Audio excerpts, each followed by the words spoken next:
जय हिंद दोस्तों। देखिए, आज की जो हमारी क्लास है वो इसको शुरू करते हैं। ठीक है। Indian polity and constitution class number 12 है आज हमारी। ठीक है। इन क्लासेस में हम क्या कर रहे हैं, इंडियन पॉलिटी और कॉन्स्टिट्यूशन के क्या हम एमसीक्यू और पीवाईक्यू क्या कर रहे हैं, डिस्कस कर रहे हैं। ठीक है। तो चलिए, आज की जो क्लास है वो हम शुरू करते हैं बिना किसी देरी के। अगर आप किसी भी एग्जाम की तैयारी कर रहे हो, अगर आपके सिलेबस में इंडियन पॉलिटी और कॉन्स्टिट्यूशन से क्या है क्वेश्चन आते हैं, तो यह जो वीडियो है, यह जो क्लासेज है वो आपके लिए बहुत ही महत्वपूर्ण होने वाली है। यहाँ पर देखिए, ऊपर लिखा भी हुआ है ऑल कॉम्पिटिटिव एग्जाम। ठीक है। मेरा नाम है मंजीत खालिद। स्वागत करता हूँ आपका इस यूट्यूब चैनल पर, आपका इस प्लेटफॉर्म पर। ठीक है। चलिए चलते हैं हमारे पहले प्रश्न की तरफ। आज का जो हमारा पहला क्वेश्चन है वो है, निम्नलिखित में से कौन सा एक संवैधानिक निकाय नहीं है। आपसे पूछा है कि कौन सा एक संवैधानिक है, वो निकाय नहीं है। क्या भारत का जो निर्वाचन आयोग है संवैधानिक ये निकाय है? यस सर है। वित्त आयोग, हाँ जी सर, ये भी है। और राजभाषा आयोग, यस सर, ये भी जो संवैधानिक निकाय है। लेकिन हमारा जो फोर्थ नंबर का जो ऑप्शन है वो राष्ट्रीय महिला आयोग यह जो है संवैधानिक निकाय नहीं है। ठीक है। संवैधानिक निकाय यह नहीं है। ठीक है। बल्कि ये एक जो सांविधिक निकाय है। ठीक है। सांविधिक, जो कि इसकी जो स्थापना हुई है वो स्थापना कब हुई थी?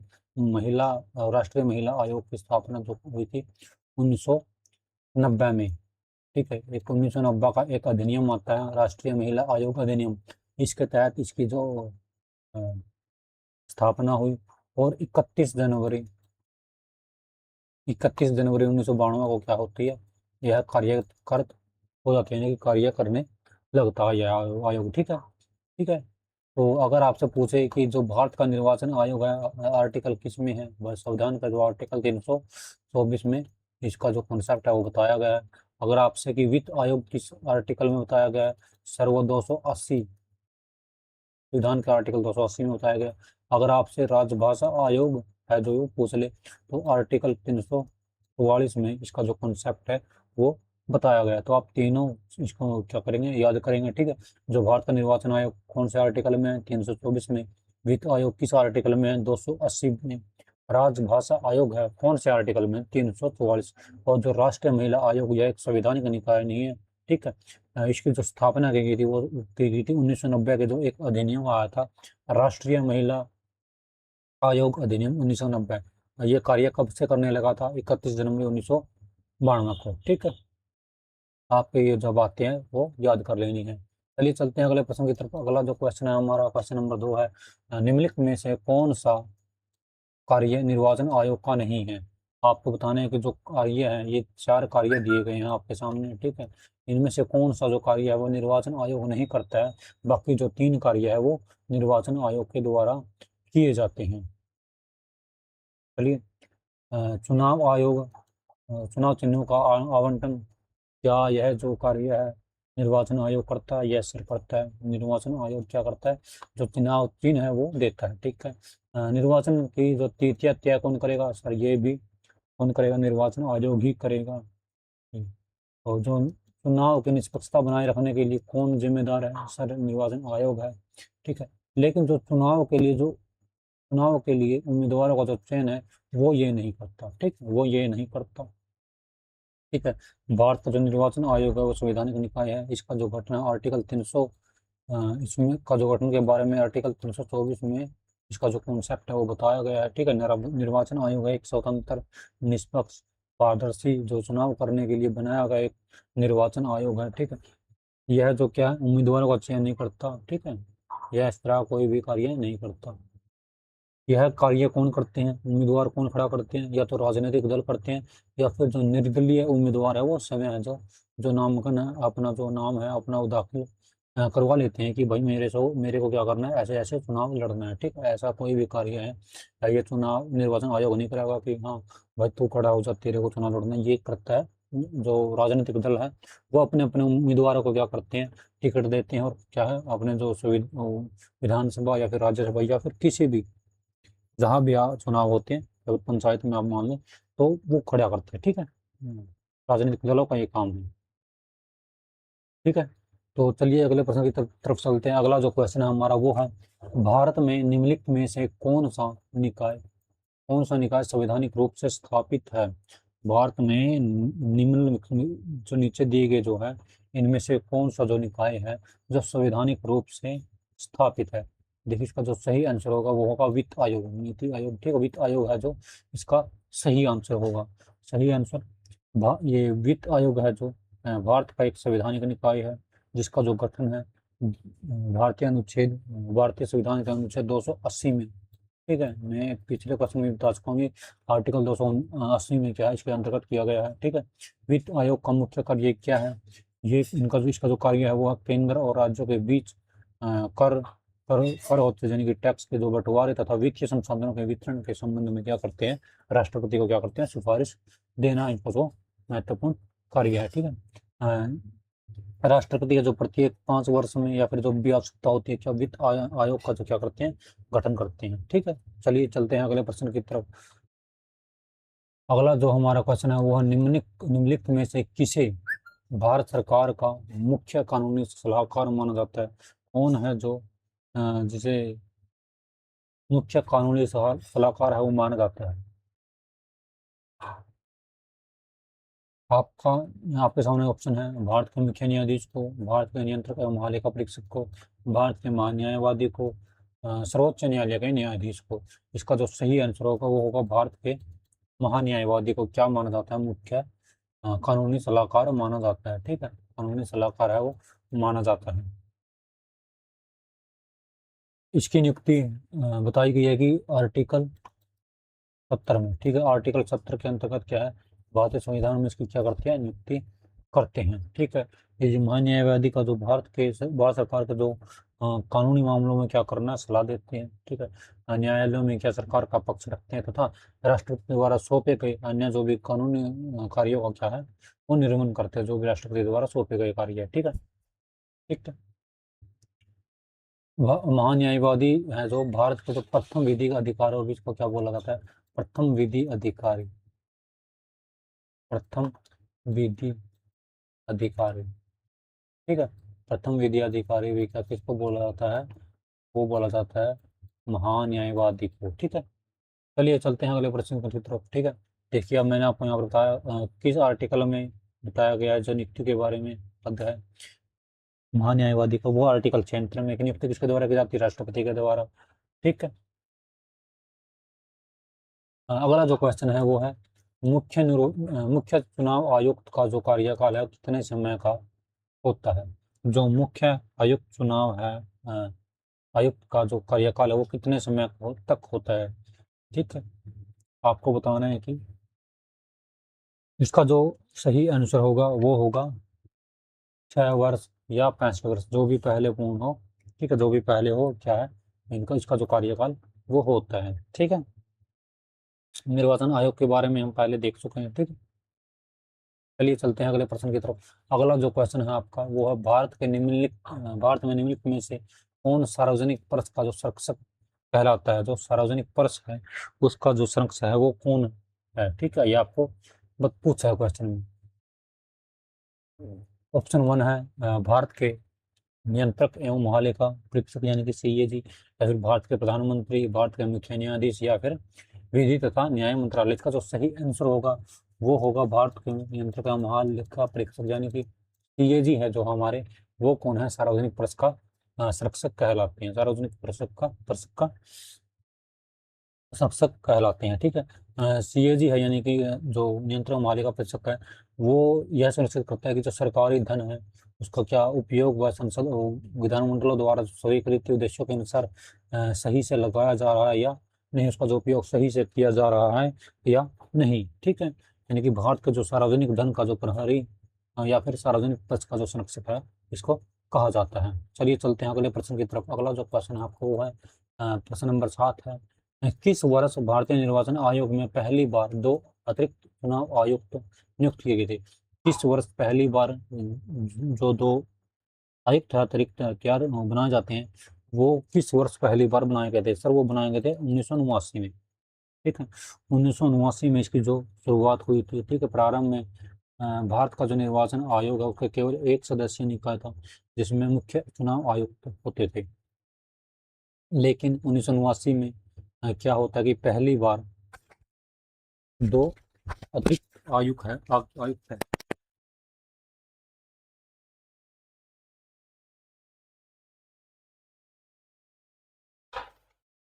जो कि दो अतिरिक्त आयुक्त है वो बनाए गए, ठीक है, कब?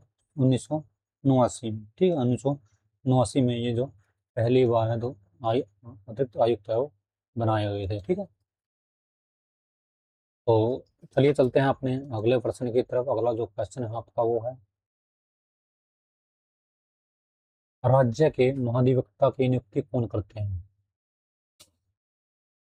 आपसे पूछे कि जो राज्य का महाधिवक्ता होता है उसकी जो नियुक्ति के बारे में पूछा, उसकी जो नियुक्ति कौन करते हैं? क्या राष्ट्रपति करते हैं? नहीं सर।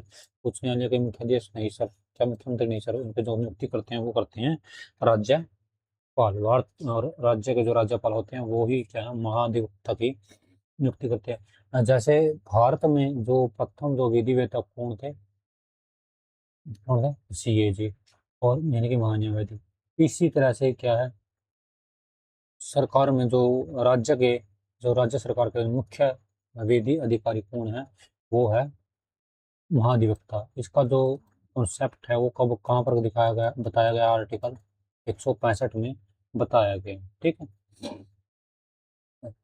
यानी कि इसकी जो नियुक्ति है राज्यपाल द्वारा भारतीय संविधान के 165 के अंतर्गत, अनुच्छेद 165 के अंतर्गत की जाती है। चलिए चलते हैं अगले प्रश्न की तरफ। अगला जो क्वेश्चन है हमारा वो है, भारतीय संविधान में वित्तीय आपात का जो प्रावधान है किस अनुच्छेद में है? वित्तीय आपात है वो आपसे पूछा है। सर वित्तीय आपात है, देखिए भारत में तीन तरह से आपात है। पहला है 352 एकत्रित, 352 में, ठीक है, यानी कि इसको क्या करते हैं, राष्ट्रीय आपात। मैं कई बार ये वीडियो में ना बता चुका हूँ, पूरा लिखने की जरूरत नहीं है, आप सिर्फ ध्यान से सुनिए, ठीक है। जो दूसरा है वो है 356 में, राष्ट्रपति शासन, ठीक है, राष्ट्रपति शासन। और जो तीसरा है वो है वित्तीय आपात, तीसरा। कौन से आर्टिकल में? 360 में, ठीक है। 360 में क्या है? वित्तीय आपात, ठीक है। यानी कि आपका जो सही आंसर होगा वो क्या होगा? 4 नंबर 360 है जो सही आंसर होगा, ठीक है। कब लगाया जाता है वित्तीय आपात? जब वित्तीय स्थिति क्या है, बिगड़ जाती है देश की, तब क्या है, ये लगाया जाता है। आर्टिकल जो 352 है वो कब लगाया जाता है? जैसे कि बाहरी जो युद्ध आक्रमण हो जाते हैं तब लगाया जाता है। और 356 है जो राज्य में जब कोई शासन है वो शासन शासन तंत्र है वो बिगड़ जाता है राज्यों में, तो राष्ट्रपति शासन है वो राज्य पर लगा दिया जाता है, ठीक है। अगला जो क्वेश्चन है आपका वो है, कौन सा अनुच्छेद जो है 6 से वर्ष के बच्चों को निःशुल्क निःशुल्क एवं अनिवार्य शिक्षा का अधिकार देता है? ऐसा कौन सा अनुच्छेद है भारतीय संविधान में जो निःशुल्क शिक्षा का अधिकार हमें देता है? सर वो आर्टिकल 21A है। 21 है जो कि 6 से 14 वर्ष के बच्चों को क्या निःशुल्क शिक्षा देते हैं, ठीक है। अच्छा, अगर आप पूछे जाए कि संविधान संशोधन कब, कौन सा संविधान संशोधन के तहत है यह जो ऐड किया गया था, तो हुआ था 86वां संविधान संशोधन 2002 में, ठीक है। हाँ, एक आपका एक्ट भी इसमें याद रखना आपको, ठीक है। RTE, right to education act, ये कब पारित हुआ था? 2009 में, ठीक है। तो ये लागू, अगर आपसे पूछे कब हुआ था, जो RTE था वो लागू हुआ था 1 अप्रैल 2010 को, ठीक है। देखिए 6 से 14 वर्ष के जो बच्चे हैं उनको निःशुल्क शिक्षा यानी कि अनिवार्य शिक्षा है वो दी जाती है। किस अनुच्छेद के तहत दी जाती है? सर आर्टिकल 21A के तहत है। संविधान एक संशोधन हुआ था जब ये ऐड किया गया था, कौन सा संविधान संशोधन हुआ था? 86वां संविधान संशोधन 2002 में हुआ था। एक आर्टिकल जोड़ा गया था, राइट टू एजुकेशन, वो कब जोड़ा गया था? वो 2009 में जोड़ा गया था, ठीक है। तो ये लागू कब हुआ था? 1 अप्रैल 2010 को हुआ था। ये आपको बातें याद रखनी है, ठीक है। नेक्स्ट क्वेश्चन आपका वो है, अल्पसंख्यकों को अपनी शिक्षा के शिक्षण संस्थानों की स्थापना एवं प्रशासन का जो अधिकार है किस अनुच्छेद में दिया गया है? जो अल्पसंख्यक है उन्हें क्या है, अलग से अधिकार दिया गया है ताकि वे अपने क्या है, शिक्षण संस्थानों की क्या है, स्थापना कर सके। तो ये जो आर्टिकल है, क्या वो आर्टिकल 25 है? नहीं सर। आर्टिकल 28 नहीं सर। आर्टिकल 36, ये आर्टिकल होगा 30। अनुच्छेद 30 के तहत क्या है, अल्पसंख्यकों को अपनी पसंद के शिक्षण संस्थानों की स्थापना का जो है अधिकार है वो दिया गया है। ठीक है। भारतीय संविधान में क्या है, धार्मिक एवं भाषाई अल्पसंख्यकों को अपनी पसंद से क्या है, शैक्षणिक संस्थानों की स्थापना करना का अधिकार है। और यह मौलिक अधिकार है। ठीक है, यह मौलिक अधिकार है, मौलिक अधिकार है। ठीक है, मौलिक अधिकार का कॉन्सेप्ट है वो भाग 3 में दिया गया है। ठीक है। अनुच्छेद 29 भी क्या है, इससे आर्टिकल 29 और 30 है, वो दोनों अल्पसंख्यकों से क्या है, संबंधित है।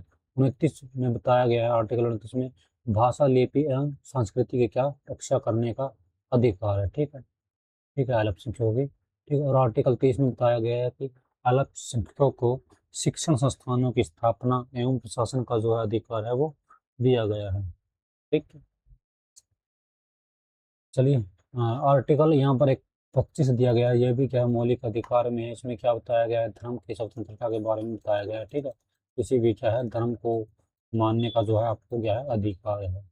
ठीक है।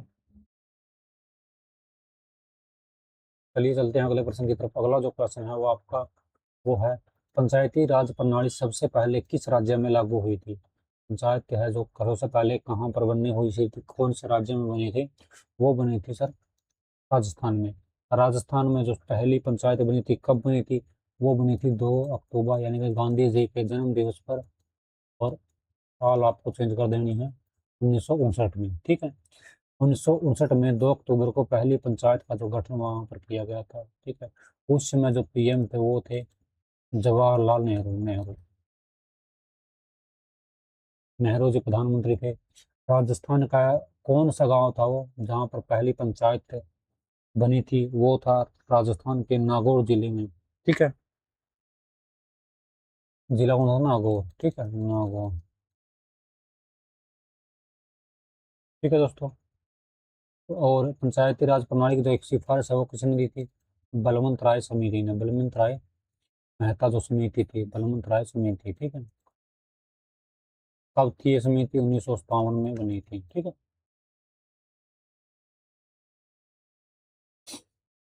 चलिए चलते हैं अगले प्रश्न की तरफ। अगला जो क्वेश्चन है आपका वो है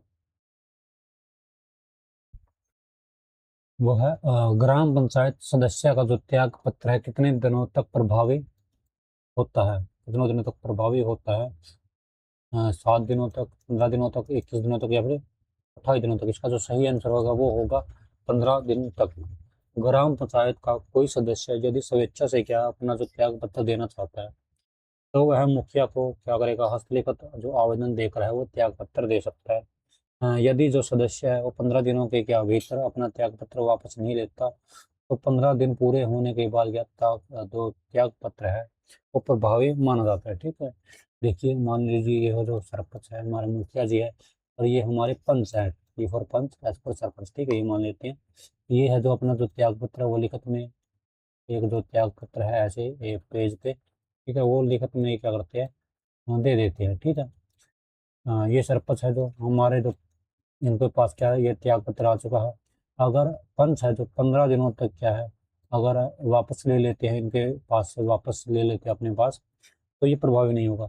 अगर 15 दिन बीत जाते हैं सरपंच के पास, इसके पास, ठीक है, मुखिया के पास, तो क्या होता है, ये प्रभावी हो जाता है, यानी कि क्या आपको क्या है, मेंबर पद से क्या हटा दिया जाता है, पंच आप अभी नहीं रहे। ठीक है, यह है जो है त्याग पत्र देने का, त्याग पत्र देने की क्या प्रक्रिया है। ठीक है, जो यह प्रावधान है बिहार जो पंचायती राज अधिनियम 2002 से 6 से संबंधित है। ठीक है, ये भी आपको क्या करना है, याद कर लेना है।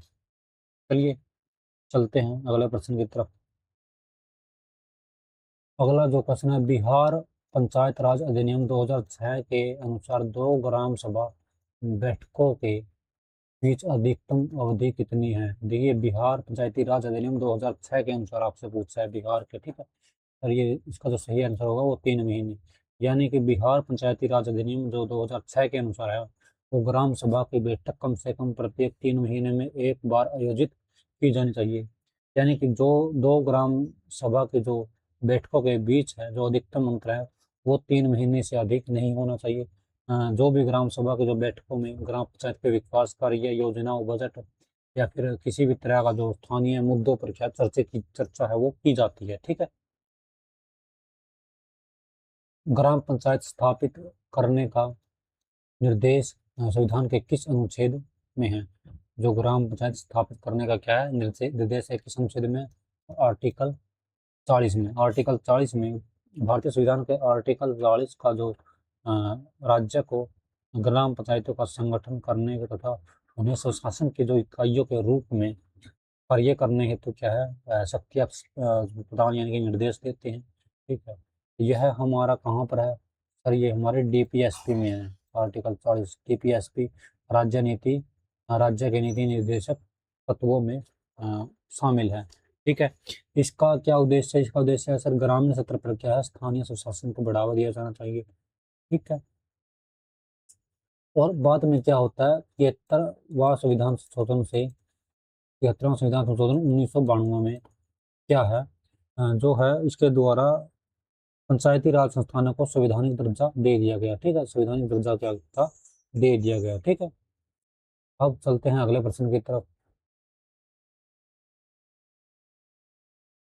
अगला जो क्वेश्चन है हमारा वो देखते हैं कौन सा है।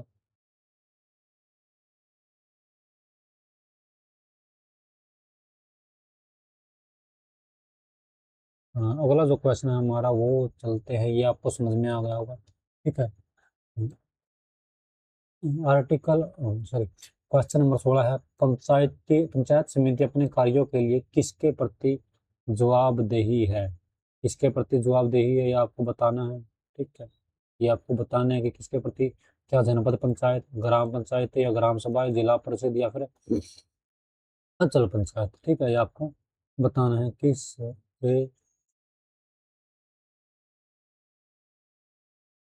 किसके प्रति क्या है जवाबदेही है, किसके प्रति जवाबदेही है। ठीक है, जनपद पंचायत, ग्राम पंचायत, हाँ, इसका जो सही आंसर होगा वो होगा ग्राम पंचायतें और ग्राम सभाएं। ठीक है, पंचायत समिति पंचायती राज का क्या एक मध्य सत्र है। ठीक है, यह अपने क्षेत्र की क्या ग्राम पंचायतों एवं ग्राम सभाओं के प्रति क्या उत्तरदायी जवाबदेही होती है। और पंचायत समिति का क्या कार्य है, जो ग्राम पंचायतों के विकास का ये जो योजनाओं को, ठीक है, और विकास ग्रामीण विकास करना है जो इसका होता है। ठीक है, चलिए चलते हैं अगले प्रश्न की तरफ। अगला जो क्वेश्चन है वो जिला कलेक्टर कलेक्टर का जो पद है वो कब बनाया गया था? जिला कलेक्टर का जो पद है वो कब बनाया गया था सर? वो बनाया गया था 1772 में। 1772 में डिस्ट्रिक्ट कलेक्टर का जो पद है वो बनाया गया था। ठीक है, और ये किसने स्थापित किया था? किसने ये स्थापित किया था? Warren Warren Hastings. आपने हिस्ट्री में इसका बड़ा नाम सुना होगा। ठीक है, वारेन वारेन से याद रखिए, वारेन हेस्टिंग्स। वारेन ने बंगाल में प्रशासन सुधारों के अंतर्गत क्या जिले को क्या कर दिया, गठन किया था।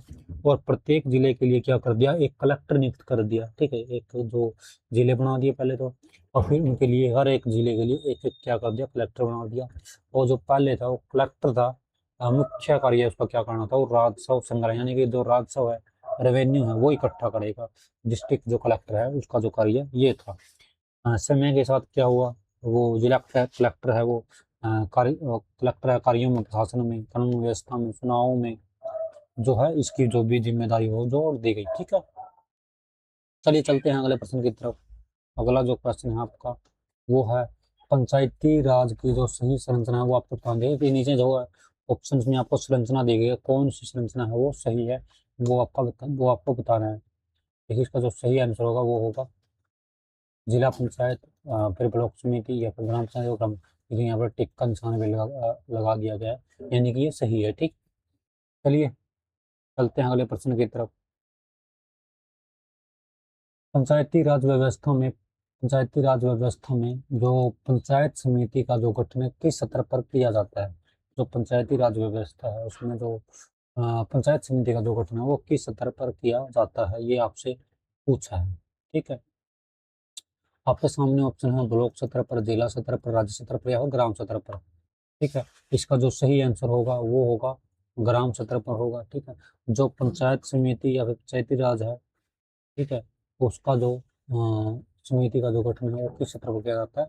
ब्लॉक स्तर पर। ठीक है, क्या क्या ब्लॉक स्तर पर गठित गठित की जाती है। ठीक है, ताकि क्या है, ग्राम पंचायत तथा जो जिला परिषद के बीच है समन्वय का क्या कार्य करती है। ठीक है, ब्लॉक सदर है जो। पहले क्या होता है, जिला सत्र, फिर पंचायत सत्र यानी कि ब्लॉक सत्र, और फिर ग्राम पंचायत हो वो नीचे होते हैं हमारे। ठीक।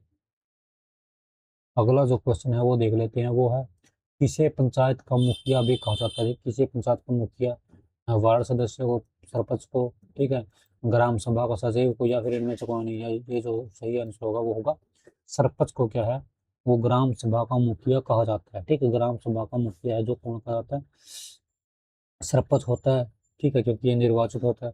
तो कई राज्यों में पंचायत के जो प्रमुख को सरपंच कहा जाता है, जबकि कई राज्यों में क्या है, मुखिया बोल देते हैं। ठीक है, जैसे कि बिहार, झारखंड जैसे जो राज्य है वो, उसमें क्या बोलते हैं, मुखिया बोलते थे, और कई राज्यों में क्या है, सरपंच बोल देते हैं। जैसे कि हरियाणा पंजाब साइड सरपंच जी बोलते हैं। ठीक है, सरपंच बोलते हैं।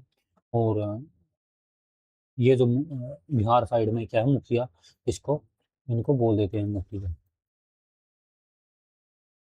ठीक है, सुना भी होगा आपने कहीं, अगर फिल्म अगर आपने देखी है बिहार साइड की, तो क्या उसमें कहते हैं मुखिया जी। ठीक है, बिहार में क्या मुखिया कहा जाता है। ठीक है, चलिए। क्या हुआ था, 73वां संविधान संशोधन आपको याद रखना है। ठीक है, मैंने पिछली क्लास में बताया, 73वां संविधान संशोधन आपको याद रखना है, जो 1992 में हुआ था। ठीक है, इसको क्या ग्राम पंचायत को संविधान संशोधन किया हुआ था, और वो संवैधानिक दर्जा इसको क्या प्राप्त हो गया था। ठीक है दोस्तों, तो चलिए। हम्म, ये देखिए, आज की जो क्लास है वो इतनी ही रहती है। ठीक है, आज की जो क्लास है वो इतनी ही। मिलेंगे कल की क्लास में। ठीक है, अब आपको क्या करना है, अब आपको क्या करना है, आपको करना है टेलीग्राम ज्वाइन। इस टेलीग्राम चैनल को क्या कर लिए, ज्वाइन कर लीजिए। ठीक है, इस टेलीग्राम चैनल को क्या करिए, ज्वाइन करिए। और सभी जो पीडीएफ आपको यहीं पर मिलेगी टेलीग्राम पर, एंड रिटर्न नोट्स है वो भी आपको यहाँ पर मिलेंगे।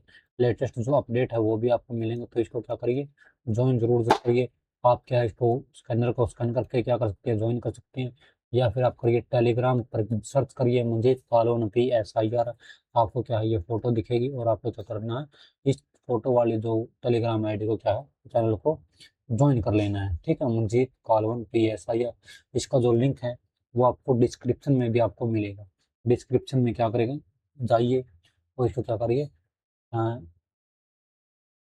उसको टेलीग्राम को ज्वाइन कर लीजिए। ठीक है, टेलीग्राम को करिए ज्वाइन। ठीक है, अब मैं आपको एक बात बता देता हूँ।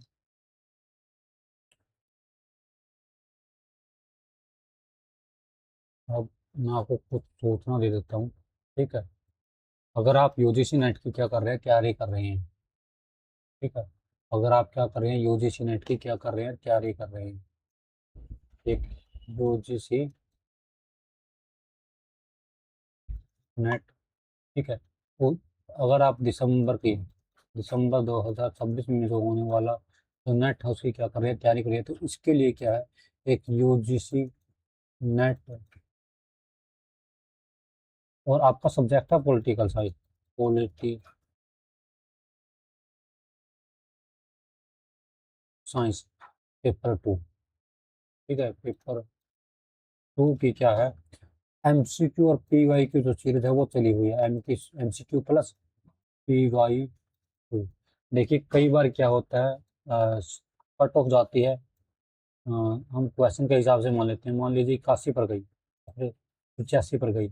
ठीक है, या फिर 87 पर गई। ठीक है, और आपका कई बार ना रह जाता है, आपको क्या, मान लीजिए 87 पर कट हो जाती है, कि आप तो आपके 85 क्वेश्चन हो जाते हैं। ठीक है, देखिए क्या पता, वो क्या है, जो कॉन्सेप्ट तो आपका अच्छा हो। ठीक है, आप अच्छे से पढ़ के गए हो, लेकिन आपने क्या है प्रैक्टिस नहीं की। तो प्रैक्टिस कैसे करनी है, प्रैक्टिस होगी MCQ और PYQ से। ठीक है, PYQ तो बहुत ही महत्वपूर्ण हो जाते हैं। देखो आपको ये पता चलता है कि कैसे कैसे क्वेश्चन है वो पूछे जाते हैं। अगर आप पहली बार नेट देने जा रहे हैं तो आपको PYQ तो क्या है पढ़ के ही जाने चाहिए, क्योंकि उससे क्या है, ये पता चलता है हमें कि कैसे कैसे क्वेश्चन है जो NTA वो है पूछ रहा है।